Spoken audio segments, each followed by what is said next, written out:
चलिए बताता हूं। तो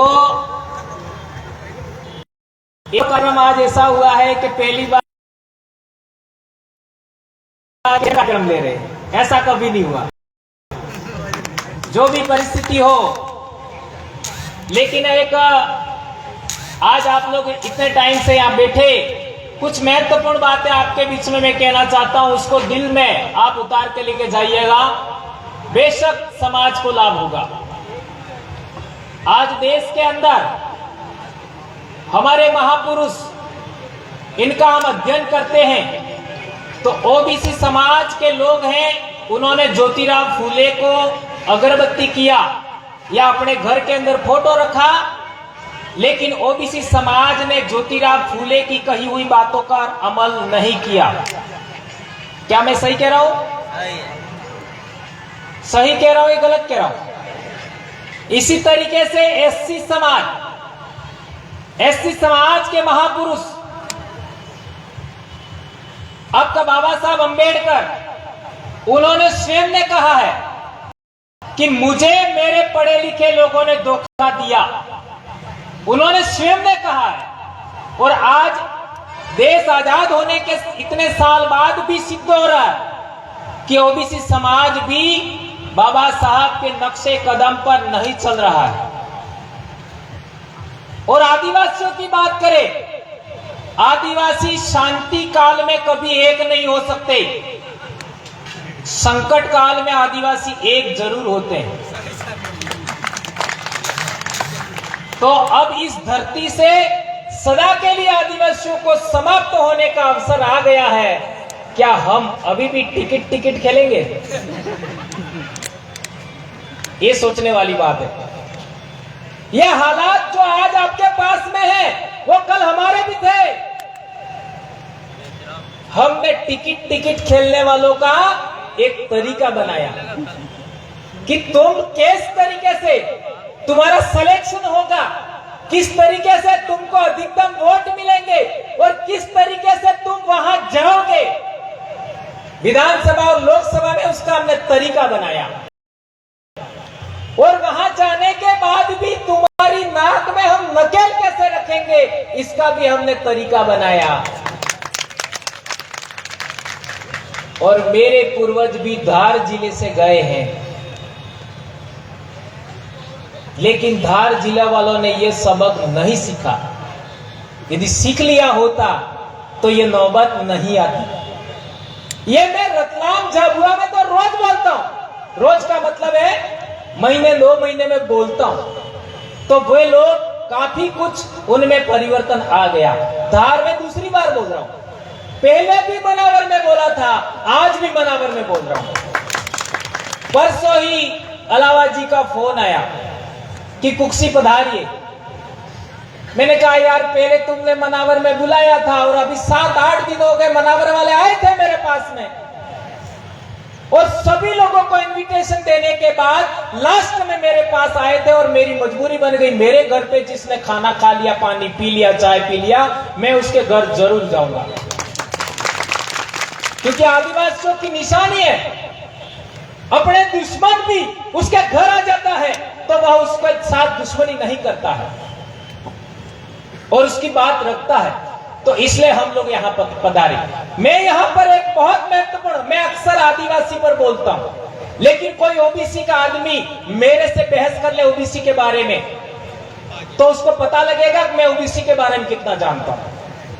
कोई एससी का भाई मेरे से एससी के बारे में बहस कर ले, तब उसको पता लगेगा कि मैं एससी के बारे में कितना जानता हूँ। हमने एससी, एसटी, ओबीसी, माइनॉरिटी के संगठन में ही काम किया 12-13 साल, लेकिन हमको लगा कि आदिवासियों को एक करने के लिए मात्र आदिवासी का संगठन बनाना होगा, और वो संगठन का तरीका होना चाहिए, संगठन भी नहीं होना चाहिए। तो हमने आदिवासी परिवार बनाया। आज तक लोगों को पता नहीं है कि आदिवासी परिवार संगठन है या नहीं है। लोगों को आज तक समझ में नहीं आया, आदिवासी परिवार कोई संगठन नहीं है, एक आइडियोलॉजी है, एक विचारधारा है, एक व्यवस्था है।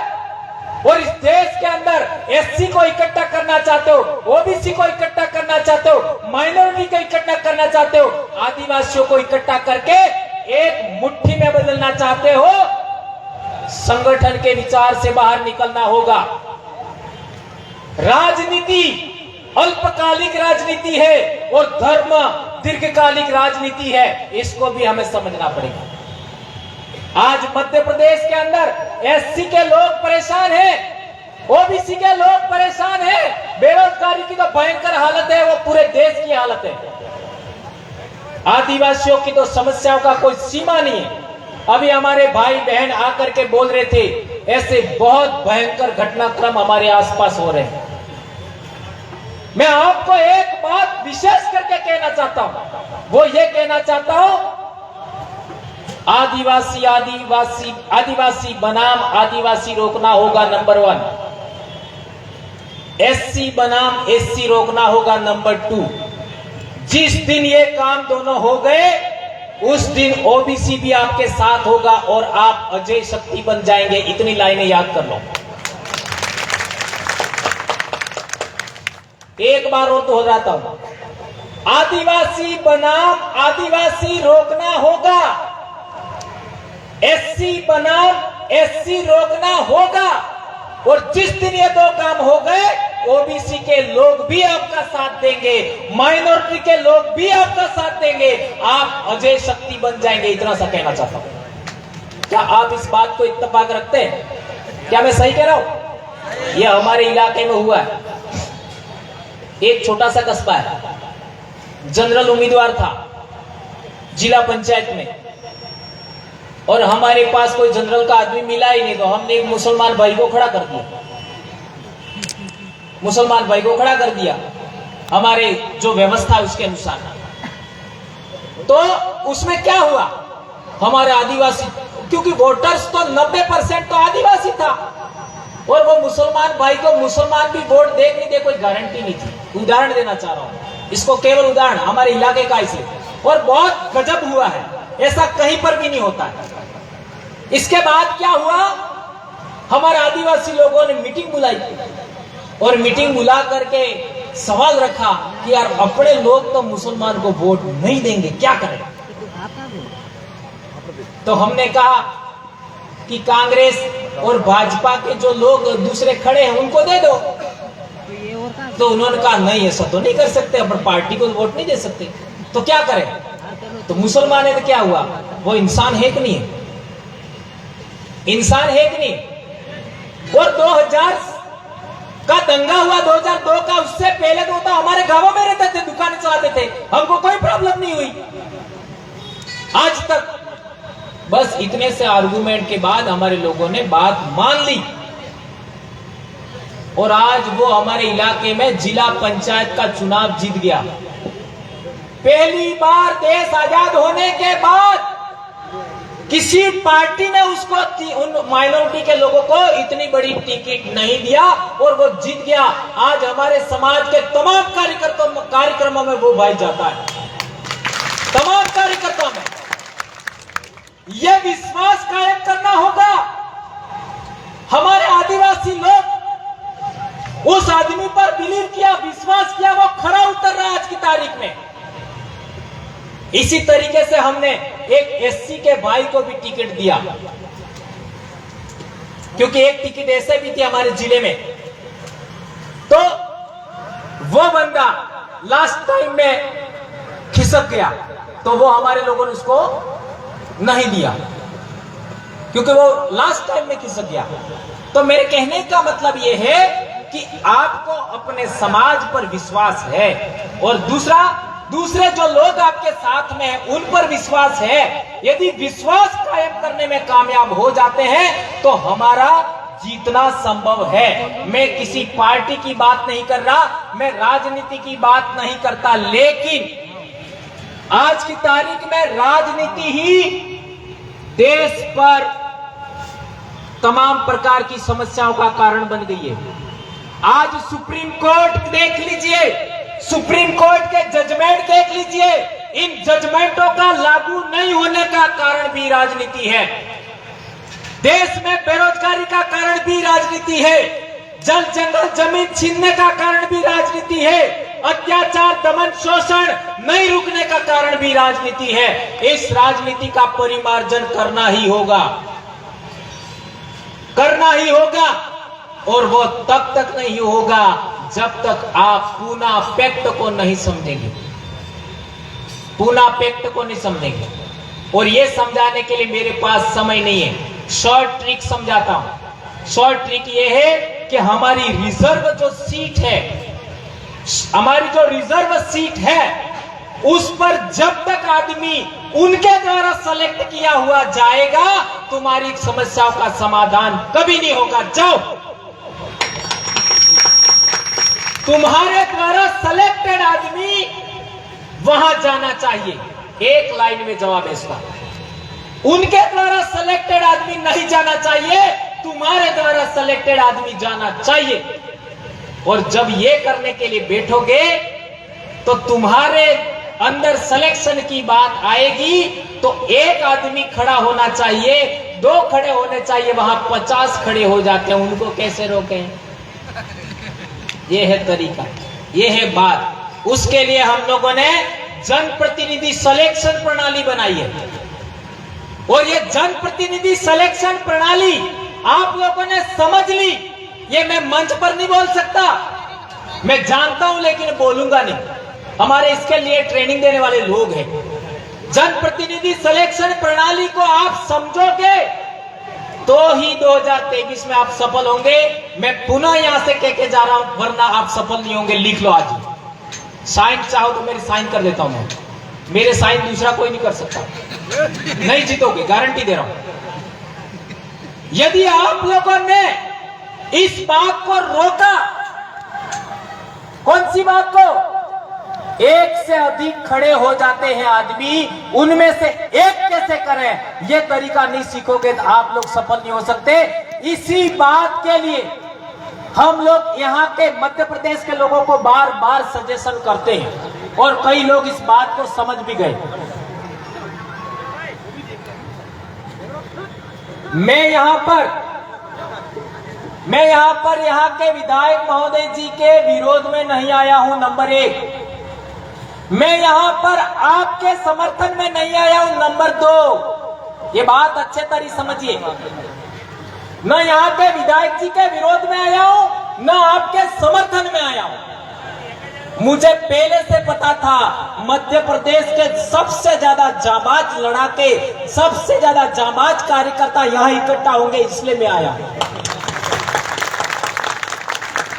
और वो जाबाज लड़ाकों को यदि मैंने आने वाले समय में जो समस्याएं हमारे समाज के सामने आने वाली है, आपके सामने आने वाली है, उसका थोड़ा बहुत भी आपको मैंने समझा दिया तो मैं सफल हो जाऊंगा, ऐसा सोच करके मैं आया हूं। इसलिए मेरे भाइयों, आप लोगों से बार बार अनुरोध है मेरा, एक बात गांठ बांध लीजिए, आज के बाद कभी भी आदिवासी बनाम आदिवासी नहीं करेंगे, एससी बनाम एससी नहीं करेंगे, ओबीसी बनाम ओबीसी नहीं करेंगे, माइनॉरिटी बनाम माइनॉरिटी भी नहीं करेंगे, क्योंकि आप मुस्लिम भाई भी सुन रहे हैं। अब सवाल पैदा होता है बहुत महत्वपूर्ण, जो लोग हमारे आदिवासी समाज के ही लोग, जो आदिवासी समाज में ही पैदा हुए, वे लोग रात दिन आदिवासी समाज को बिखेरने का काम करते हैं, उनका क्या?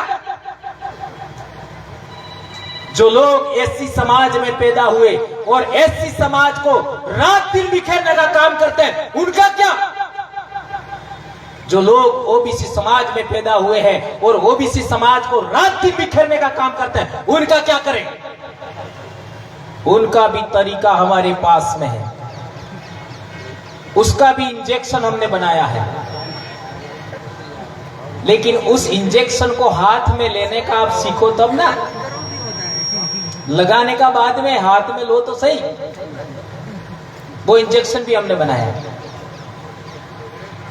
तो मेरे कहने का मतलब यह है कि आप लोगों को जनप्रतिनिधि सिलेक्शन प्रणाली को समझे बगैर, उसको अपनाए बगैर हमारा विधानसभा लोकसभा में जाना संभव नहीं है। उसकी नसबंदी 1932 में हुई है। आज कौन सा साल चल रहा है? कितने साल हो गए? 32। 10 साल बाकी है। देश आजाद भी नहीं हुआ था,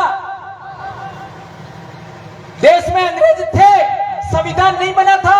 उस समय नसबंदी हुई है कि सच्चे आदिवासी लड़ाके, सच्चे एससी के लड़ाके, सच्चे ओबीसी के लड़ाके विधानमंडल में नहीं जाना चाहिए, लोकसभा में नहीं जाना चाहिए। उसका बंदोबस्त तो 1932 में हुआ, और 1932 में मेरे दादा की शादी भी नहीं हुई थी। मेरे दादा की शादी भी नहीं हुई थी। सोच लो वो लोग कितना एडवांस है जिनको आप विरोधी मानते हैं। और मैं भंवरलाल परमार मेरे साथ जी रहे इस धरती पर जितने भी जीव हैं, चाहे वो किसी भी समाज का आदमी हो, किसी भी धर्म का आदमी हो, किसी भी देश का आदमी हो, कोई भी जीव जंतु हो, मैं किसी का दुश्मन नहीं हूं, मैं मानवता का पक्षधर हूं। इसलिए मेरा दायित्व बनता है हमारे देश के अंदर लोकतंत्र कायम होना चाहिए, लोकतंत्र जिंदा रहना चाहिए, संविधान लागू होना चाहिए, मानवता आबाद होनी चाहिए। हमारे देश की शिक्षा पद्धति, हमारे देश के अंदर एक ऐसा विश्वविद्यालय था, 2 से 4 विश्वविद्यालय थे, लेकिन एक विश्वविद्यालय को बार बार याद किया जाता है, नालंदा।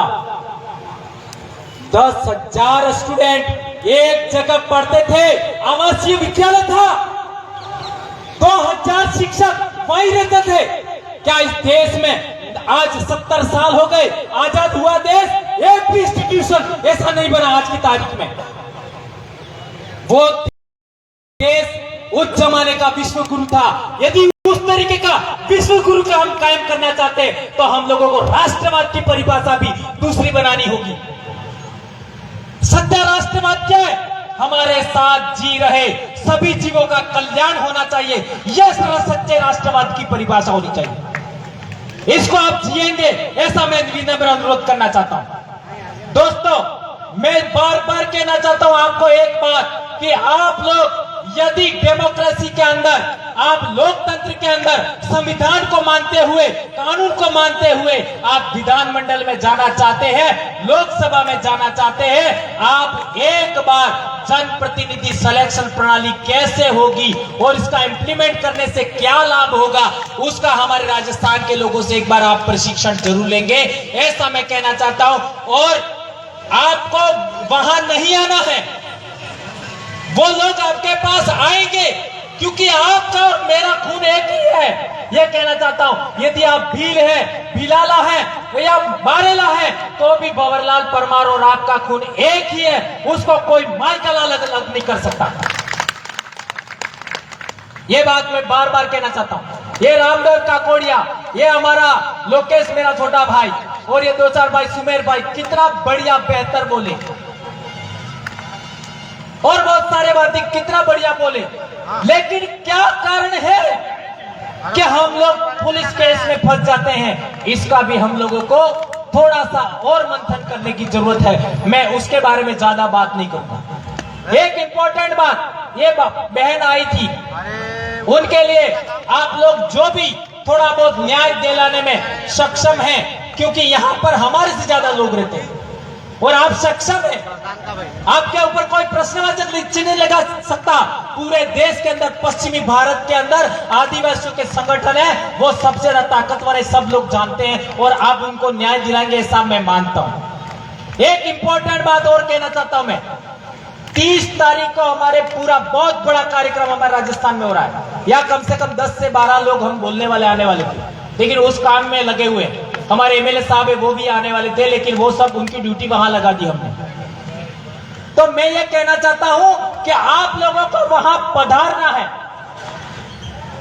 वहां पधारना है, और वहां पर आपको बोलना है। भले मैं बोलने से रह जाऊं चलेगा, कांतिबाई बोलने से रह जाए चलेगा, लेकिन आप एक बार आइए, आप एक बार, कई भाई हमारे ये 8-10 भाई यहां बैठे हुए जो कई बार वहां राजस्थान में आए, जैस के मेरा अभी मामला हुआ उसमें भी आए थे, बोले।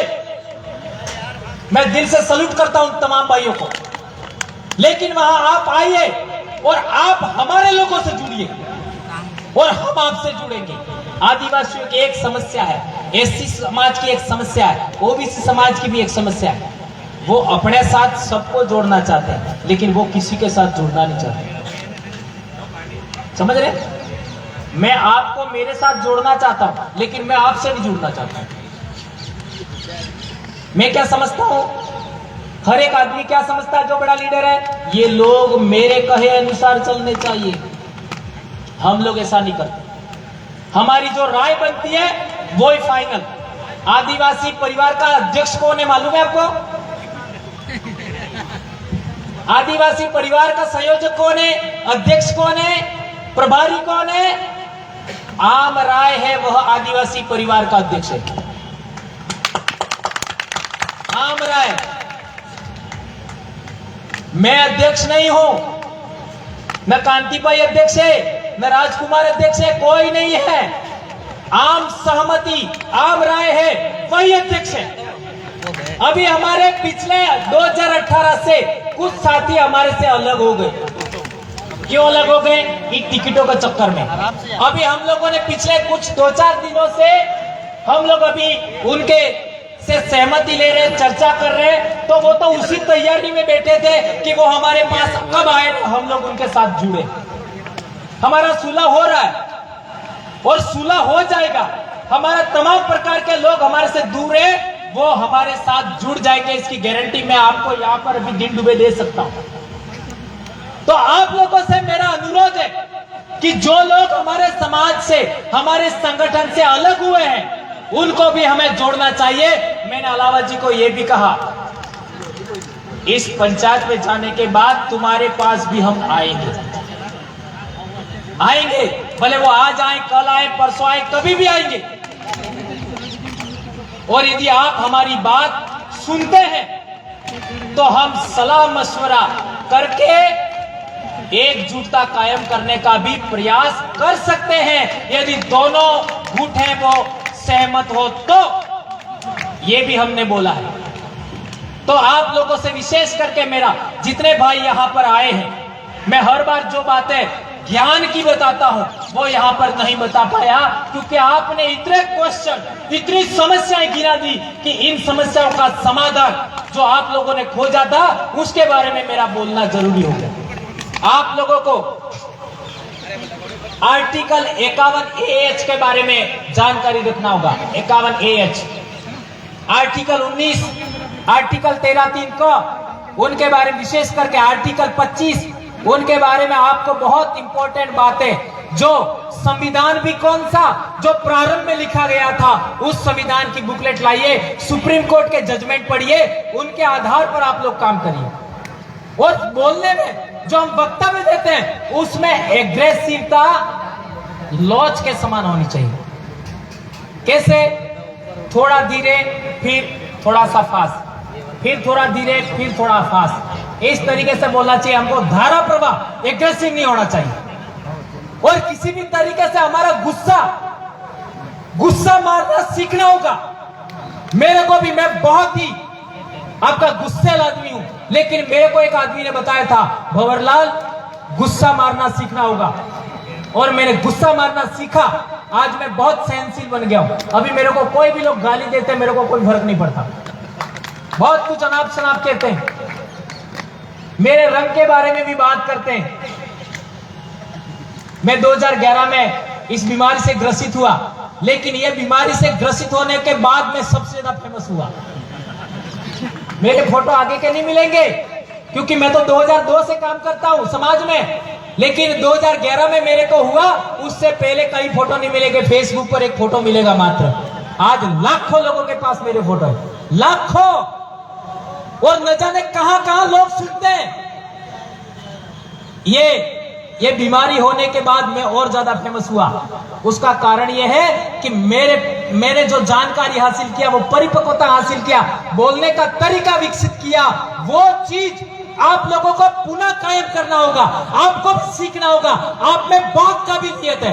मैं चाहता हूं कि भंवरलाल परमार जैसे कम से कम 100 से 150 आदमी इस मध्य प्रदेश में पैदा हो, आपकी गुलामी सदा के लिए समाप्त हो जाएगी, यह मैं कहना चाहता हूं।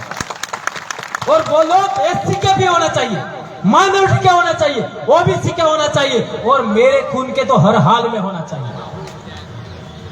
और मैं, वो पोटेंशियल आप में है, वो काबिलियत आप में है, बस थोड़ा सा आपको प्रशिक्षण लेने की जरूरत है, कैडर लेने की जरूरत है। और एक बार पुनः कहना चाहता हूं, जयस संगठन को बिखरने से रोकना है, इसको मजबूत बनाना है।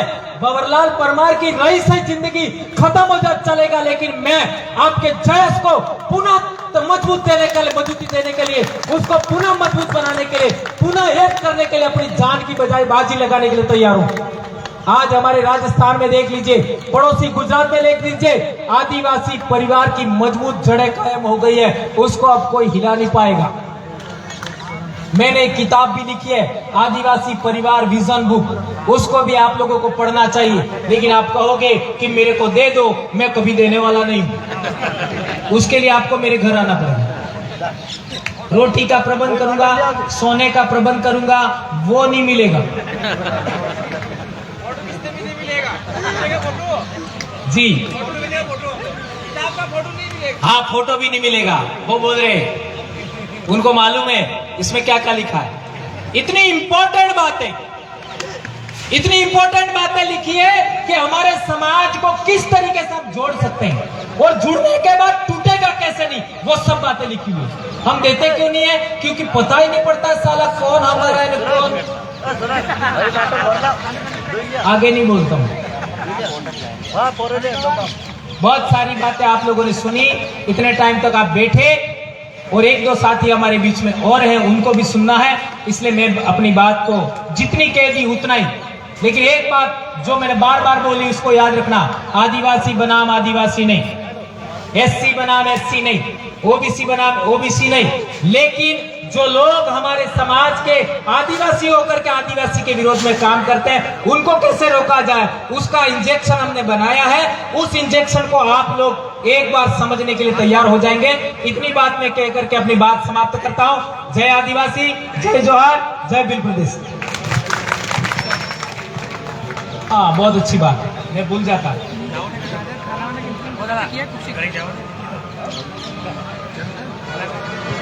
सरदारपुर जहां माही नदी निकलती है, उस जगह पर हम ये चाह रहे हैं कि आदिवासी परिवार और जयस का संयुक्त कार्यक्रम हो, और इसमें भीम आर्मी, आजाद समाज पार्टी, जो भी साथी एससी के और ओबीसी के, ओबीसी आपका ओबीसी महासंघ है ना, वो सभी पधारे, और 2 दिन का कार्यक्रम हम ऐसा चाहते हैं।